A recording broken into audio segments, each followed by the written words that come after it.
ルカによる福音書2章1節から12節までの御言葉です。1節쭉 고독 있다 마셔. 그때에 가이사 아구스토가 영을 내려 천하로 다 호적하라 하였으니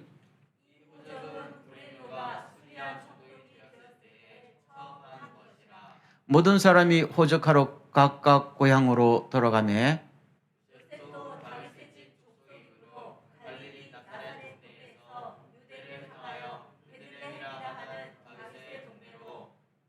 그 약혼한 마리아와 함께 호적하러 올라가니 마리아가 이미 잉태하였더라. 처다들라 강보로 싸서 구유에 누였으니 이는 여관에 있을 곳이 없음이러라.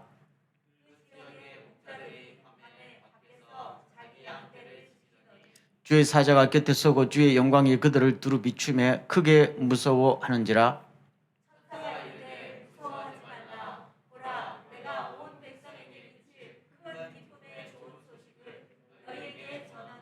오늘 다윗의 동네에 너희를 위하여 구주가 나셨으니 곧 그리스도 주시니라.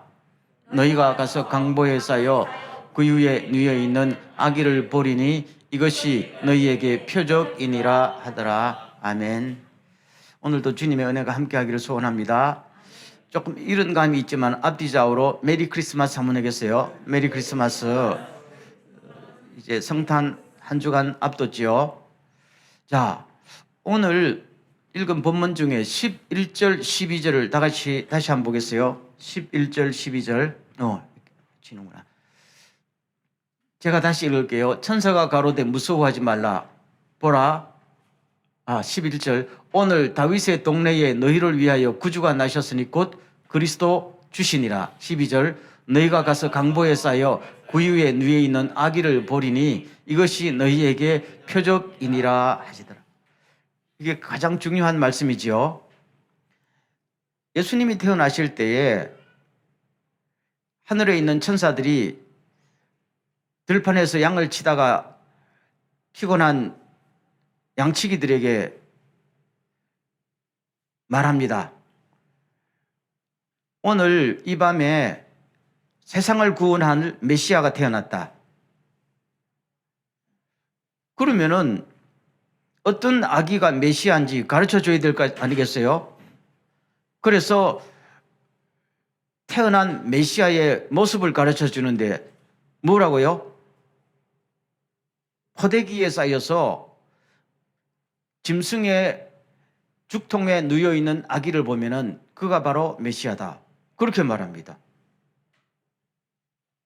그러면은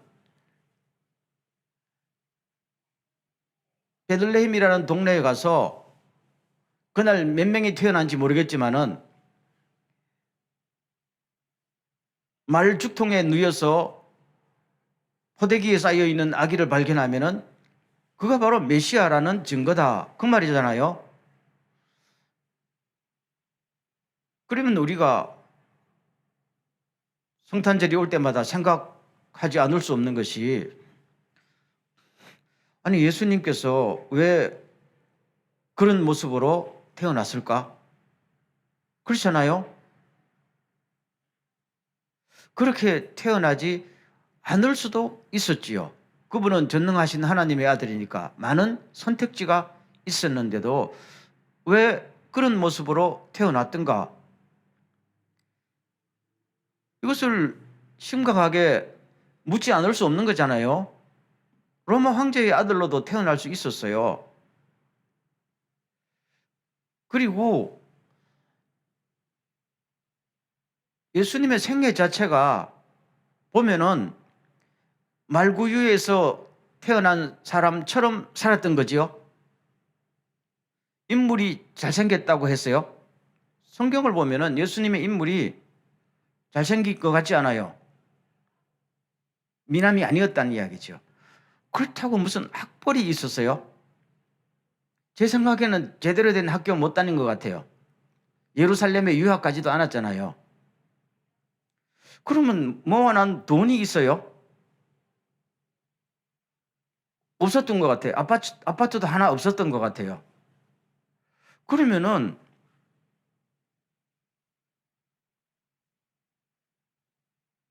딸린 동생들도 한두 명이 아니었거든요. 그럼 다 먹여 살려야 되잖아요, 예수님이. 장가 가겠어요? 여러분 같으면 그런 남자한테 시집 가거나 딸을 주고 싶어요? 취직이 됐겠어요? 번번한 직장에 취직 못했잖아요. 그래서 뭐 했어요? 목수. 목수라는 것은 남의 집에 하수도나 고쳐주고 담장 쌓아주고 뭐 그런 거 아니에요. 나이 30살까지 그렇게 살았다는 거잖아요.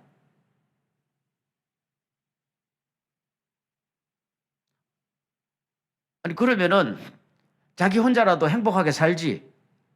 오지랖은 넓어가지고 이 사람 저 사람 도와주고 그렇죠? 그러면 그렇게라도 살지. 또 사회에 불이한 걸 보면 못 참아가지고 여기도 이불 대고 저기도 이불 대다가 수많은 사람들의 미움받아 죽잖아요. 그러면 여기서 세 가지 질문을 하고 싶어요. 첫 번째, 아니 예수는 수많은 달리 살 수 있는 선택지가 있었는데도 왜 그렇게 살았던가? 첫 번째 질문. 두 번째, 오늘날도 예수처럼 사는 사람이 필요할까? 필요할까요? 필요하지 않을까요? 오늘 설교 제목이 그거잖아요. 그러면 세 번째, 그렇다면은 당신은 예수처럼 살고 싶은가? 아니죠. 그러잖아요. 제가 지난주에 이제 교회를 리타이어한 목사님과 한번 식사를 한 적이 있었는데 자기가 수십 년 그렇게 개척하고 충성했던 교회에 후임자를 찾아서 물려주는 그 이야기를 하더라고요. 자기 교회에 출석하는 어떤 젊은 남자가 딱 젊은 것도 아닌데 40대 남자가 애는 둘이고 있었는데 한국에서 보니까 목회했다 그러고 일본에 이제 정착하러 왔댔어요. 어느 날 같이 병원에 가게 되는데 통역도 해줘야 되고 싶어서 갔더니 검사를 해보니까 예전에 수술을 크게 한 적이 있네요. 의사가 그랬더라는 거예요. 그래서 물었어요. 아니 당신 무슨 수술했어요? 그러니까 옛날에 간을 떼준 적이 있어요. 그러더라는 거예요. 그래서 배를 보니까 큰 수술 자국이 있어요. 그래서 놀라가지고 아니 누구한테 떼줬어요? 가족한테 떼줬어요? 그러니까 아니에요. 친척이에요? 아니에요. 누구예요? 그러니까 어린이한테 떼줬는데요. 무슨 관계 있어요? 아무 관계 없어요. 그러더라는 거예요. 아무 관계도 없는 어린애한테 자기 간을 일부를 떼준 거예요. 그리고 잊어본 거예요. 그리고 그 분이 하는 말이 이 사람이 이 사람을 후임자로 세워야 되겠다. 그리고 보니까 인물이 잘생긴 것도 아니고 학벌이 뛰어난 것도 아니고 아무것도 큰 자질이 있는 것도 아니야. 근데 이 은퇴한 목사님이 이 사람이다. 이 사람을 세워야 되겠다 하면서 저한테 그러더라. 요사이 이런 사람 없어요. 그러더라고. 근데 요사이 이런 사람 없어요. 이 말이 간을 떼줬기 때문만은 아니잖아요. 그 교회에서 적어도 1년, 2년 같이 살아보니까 간을 떼준 사람처럼 살더라는 거잖아요. 그렇죠? 그래서 저도 야 대단하네요. 그렇지만 나는 과연 아무도 모르는 사람한테 간을 떼줄 수 있는가? 그렇죠? 성탄절이 되면은 다 오늘 이 누가복음 2장의 이 말씀을 많은 교회들이 읽고 설교하잖아요.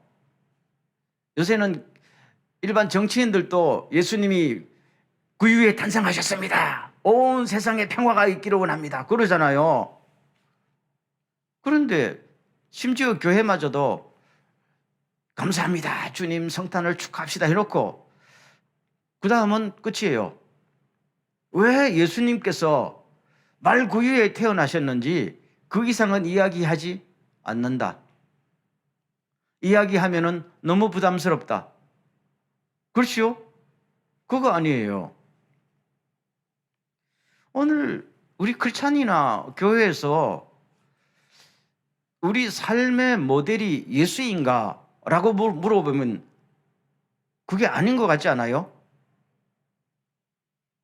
저는 가만히 보면은 우리 교회 안에서 삶의 모델은 일반 사람을 이야기할 수 없으니까 주로 성경에 나오는 사람을 이야기하지요. 주로 누굽니까? 아브라함. 그럼 아브라함을 왜 자주 이야기하는가?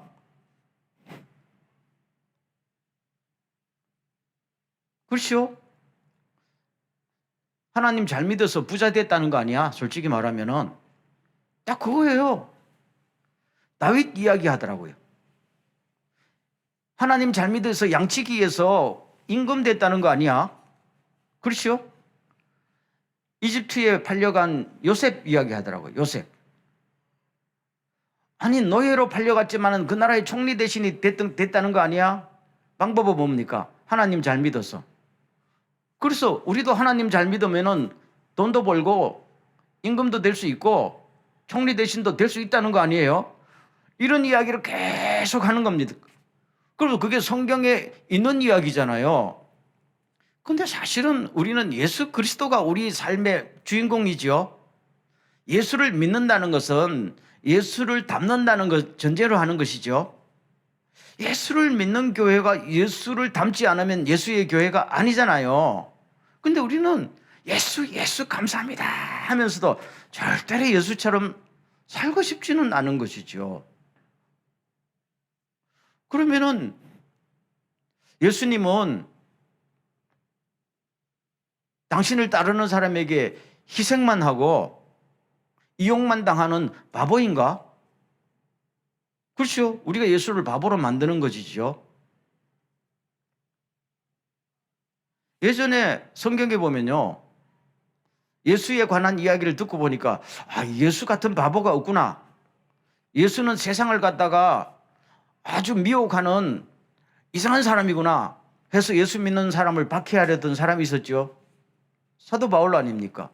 그러나 나중에 예수를 만난 다음에 주님을 묵상하고 가만히 생각해 보니까 자기도 예수처럼 살아야 되겠다 생각하면서 빌립보 교인들에게 편지를 보냅니다. 빌립보서 말씀 볼까요?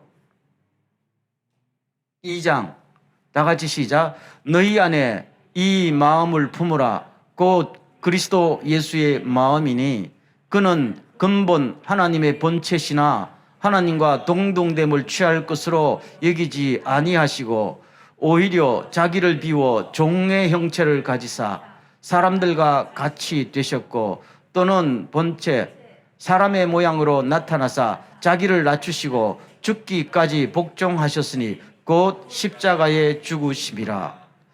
예수님의 마음을 가지고 예수님처럼 살아가야 합니다 라고 강조하는 것이지요.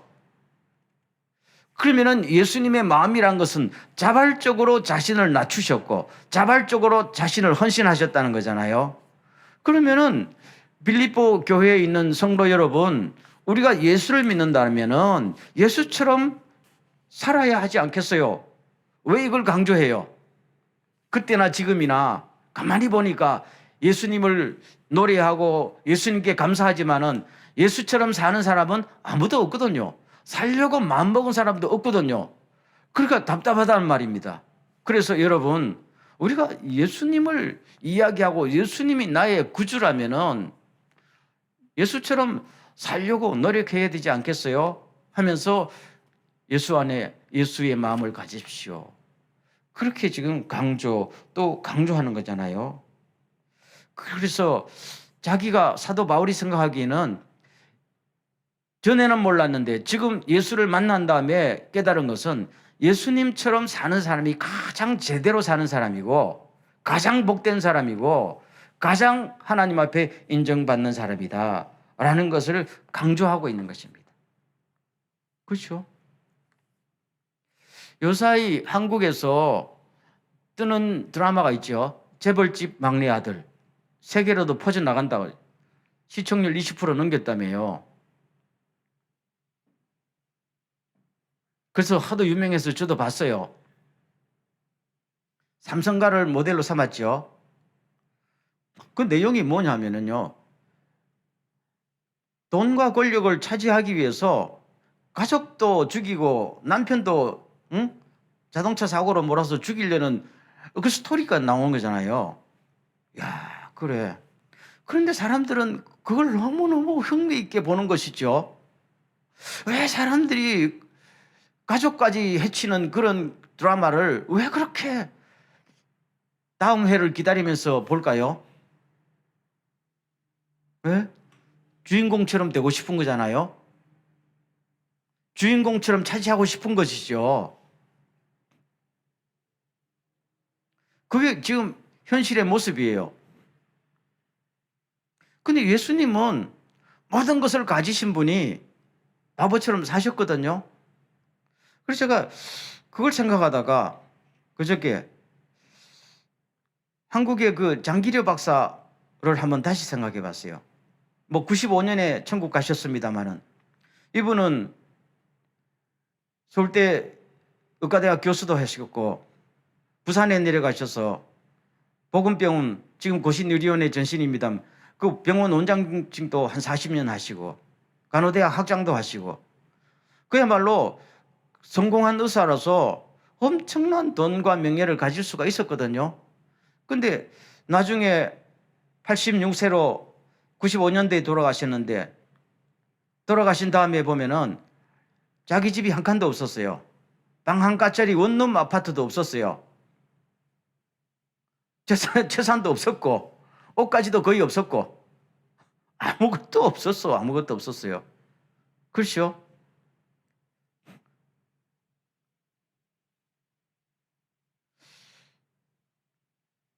그분은 늘 예수처럼 살고 싶어 했죠. 어떻게 하면 예수처럼 살아갈 수 있느냐? 이것만 내가 생각했던 분이에요. 그렇죠? 그러니까 병원 경영을 하는 입장에서 보면은 이런 병원장이 있어서는 안 되는 거잖아요. 돈을 벌어다 주지 않는 병원장이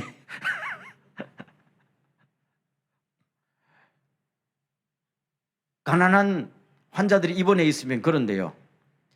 아무개 오늘 밤에 병원 문 내가 열어놓을 테니까 그냥 집에 그냥 가버리세요. 그런데요. 병원비 낼 돈이 없으니까. 그런 병원장이 그게 말이나 되는 병원장이에요. 그런 일이 여러 번 있었대요. 그리고 어떤 환자가 왔는데 가만히 보니까 이분이 영양실조 때문에 병이 걸렸다는 거잖아요. 그때는 그런 6.25 동란 직후니까. 그래서 병원 처방을 내기를 닭 2마리를 처방하세요. 그래. 닭 2마리 꼬아 먹으면 이 병자 낫는다는 거잖아요. 처방이 그거야. 그러면 닭 2마리 값을 병원에서 지불하세요. 이런 의사가 병원에 도움이 돼요? 근데 사람들은 지금도 한국에 나이 든 사람은 장기려 박사 그러면은 그냥 마음이 뜨거워지고 눈물이 난단 말이에요. 그렇죠? 그럼 세상은 이런 사람이 필요한 것이죠. 근데 이런 사람처럼 살고 싶어요? 이게 오늘의 모순입니다. 모순입니다. 한 번은 제자가 와서 그랬대요. 선생님처럼 살면은 바보 소리 들어요. 그랬다는 거죠. 그랬더니 정색을 하면서 야, 바보 소리 들어야 성공한 인생이야. 근데 너 바보처럼 사는 게 얼마나 힘든지 알아? 그랬다는 거예요. 그렇죠. 모든 것을 가진 사람이, 가질 수 있는 사람이 바보처럼 사는 게 얼마나 힘든지 아느냐고. 아무나 바보처럼 사는 거 아니잖아요. 그런데 이분은 그렇게 살았다는 것이죠. 그렇다고 권력에 하고 어디에 뭐 한 것도 아니야. 그때 당시 1984년도에 전두환 대통령, 한국에서 가장 무서운 대통령 아니에요? 마음에 안 들면 회사 하나 거들내버리고 사람 죽이는 것도 마음대로 했던 대통령. 부산에 내려올 때에 장기리 박사한테 좀 만납시다 했대요. 하도 존경받는 사람이니까 장기리 박사 만나면 자기 이미지에 도움이 되잖아요. 그랬더니 장기리 박사가 선약이 있어서 못 만납니다. 딱 그죠? 참 멋있는 사람이죠. 자, 한번 보면서도. 한 가지만 이야기 더 할게요. 이분이 1사 후퇴 때 내려왔다가 두 번 다시 북한에 고향에 못 갔잖아요. 북한에 뭐 자기 아내와 자녀들 남겨두고 왔으니까. 늘 그리워했는데 뭐 왕래를 할 수 없으니까 생사를 확인할 길이 없었잖아요. 근데 나중에 이산가족 상봉 뭐 한국에 참 들끓었잖아요. 그래서 한국의 그 주입 한 적십사자에서 이 장기려 박사가 워낙 사람들한테 또 인기도 있고 평판이 좋으니까 장기려 박사님 북한에 있는 아내를 만나게 해드릴게요. 했더니 아닙니다. 만나고 싶지 않습니다. 왜요? 그러니까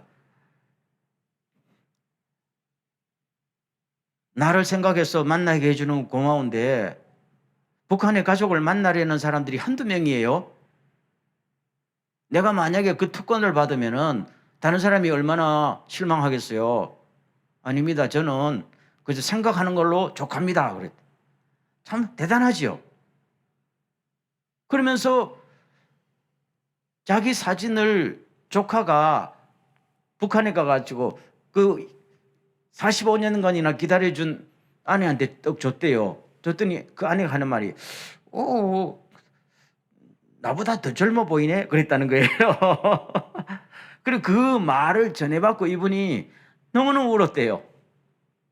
나는 남한에 와서 이렇게 사는데 당신은 고생하는데 미안하다. 내가 그 소리 들으면서 뭐야 이 사람 뭐야 도대체. 그렇죠. 바보 중에 이런 바보가 없잖아요. 근데 이분이 바로 그거예요. 예수를 닮고 살고 싶다는 이 일념 하나로 계속 꿋꿋하게 그렇게 살았어요. 쉬운 게 아니었잖아요. 그래서 오늘 저도 이 말씀을 전하면서 이렇게 생각했어요. 야, 김혜규 너는 네 자발적으로는 그렇게 못 사니까 하나님께서 억지로라도 그런 환경을 준 걸 감사해야 되지 않겠어? 그러더라고요. 내 마음속에. 나 이렇게 사는 거 싫거든요. 그렇죠? 나도 좀 세상을 활보하고 이렇게 뭐 살고 싶은데 여러분 알다시피 뭐가 안 되잖아요. 근데 가만히 또 생각해 보면은 자발적으로 안 되면은 하나님께서 이런 환경을 주신 것도 감사하지 않냐?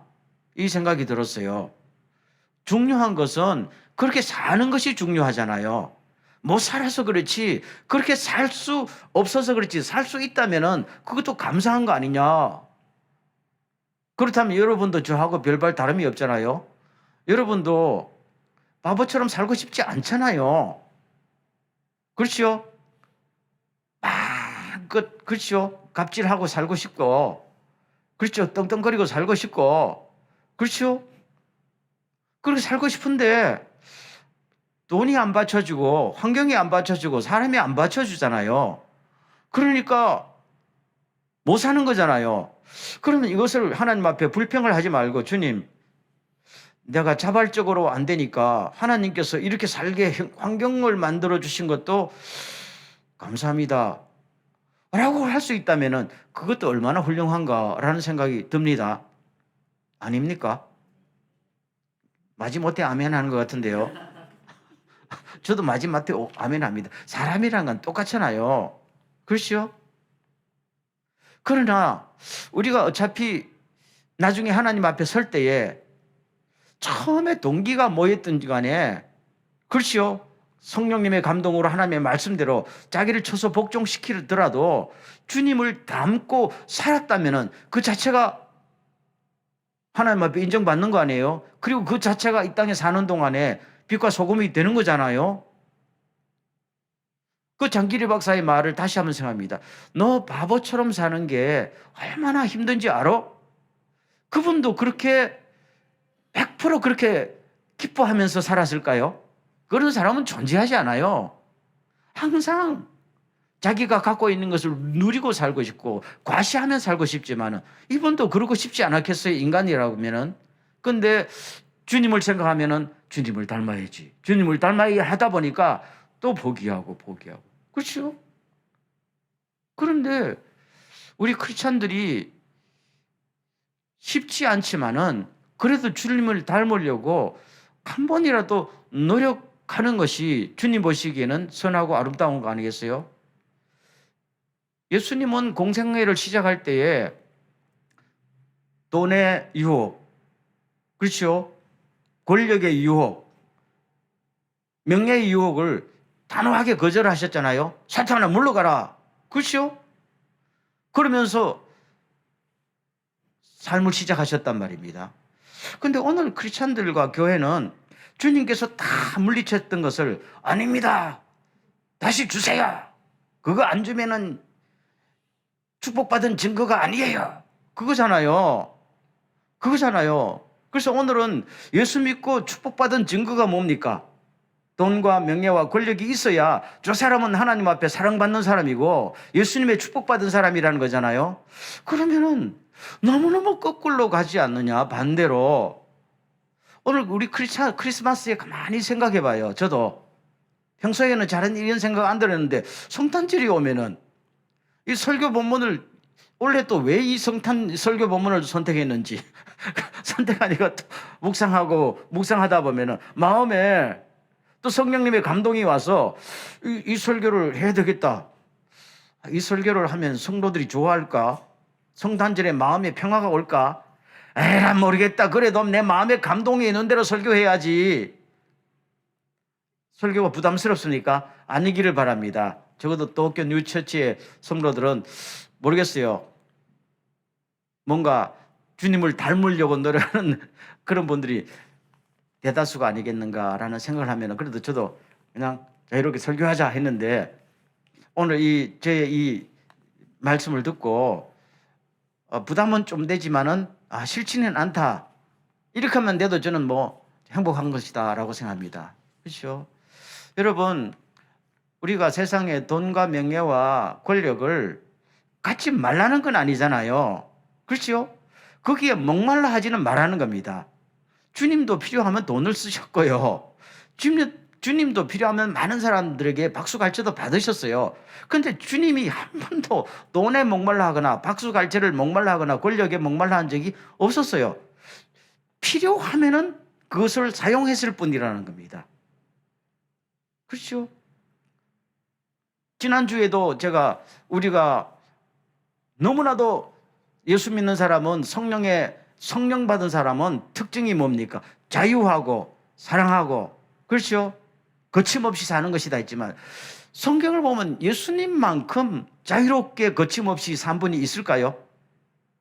없었어요. 주님은요, 죄인들과 술집에 요새 말하는 호스티스들하고도 어울려서 밥 식사하시고 같이, 그렇죠, 즐거워하시고 하셨잖아요. 저도 못해요. 제가 오늘 신주쿠에 호스티스를 하고 밥 먹고 나면 여러분들 날 싫어할 수도 있어요.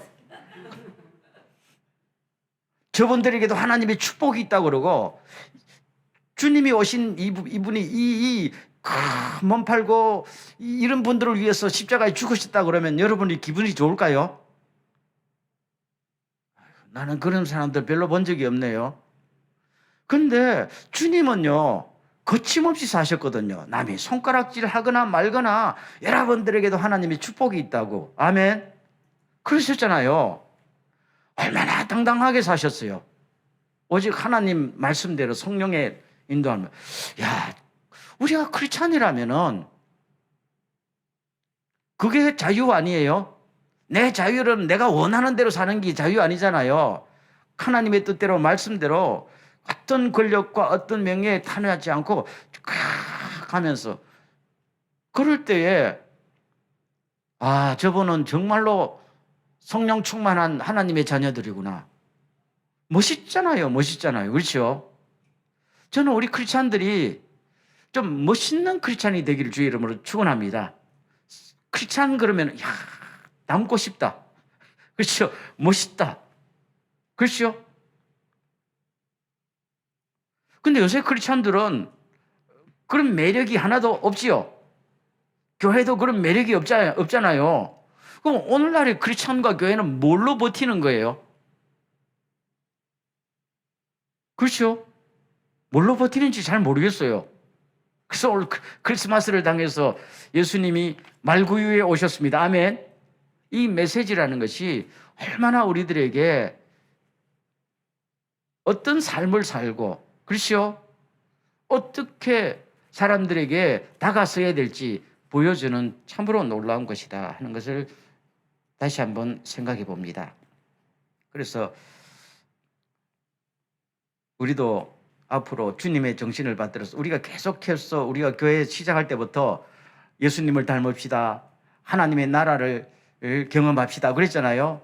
이제는 좀 더 진일보에서 저도 지난 한 해 동안 보니까 뭐가 하나님께서 풍성풍성하게 채워준 것도 아니고, 그렇죠? 뭐 기적이 팍팍 일어난 것도 아니잖아요. 그렇죠? 그러다 보니까 사람이 나도 모르게 자꾸 조금씩 위축되지 않았나 라는 생각이 있고, 위축된다는 말은 마땅히 뭔가를 하나님의 자녀답게 굉장히 여유 있고 자유롭게 베풀면서 막 살아야 되는데 그걸 못하지 않았나라는 생각이 들었어요. 그리고 가만히 보면은 우리가 뭐 없는 것도 아니야. 여러분, 뭐 없는 게 있어요? 부족한 게 있어요? 물론 많겠지만은 그냥 가만히 보면은 그렇다고 특별히 우리가 굶어 죽은 것도 아니고 쓸 돈을 못 쓴 것도 아니고, 그렇죠? 쓰고 싶은 돈을 못 썼지 마땅히 써야 될 돈을 못 쓴 것도 아니잖아.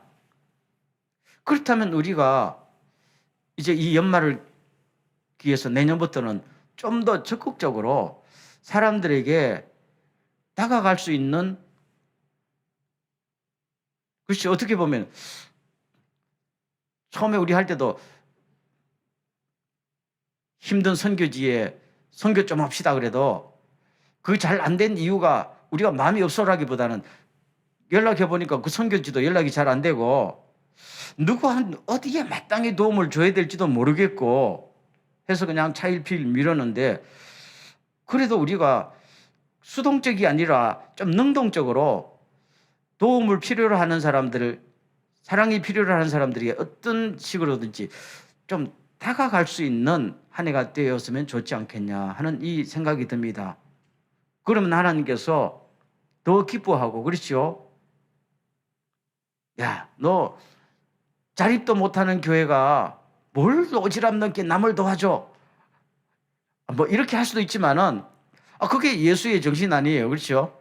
그래서 오늘 이 성찬절에 온 세상을 포용할 수 있는 사람은 왕궁에서 태어난 사람이 아니잖아요. 말구유에서 태어난 사람이 세상을 포용한다고.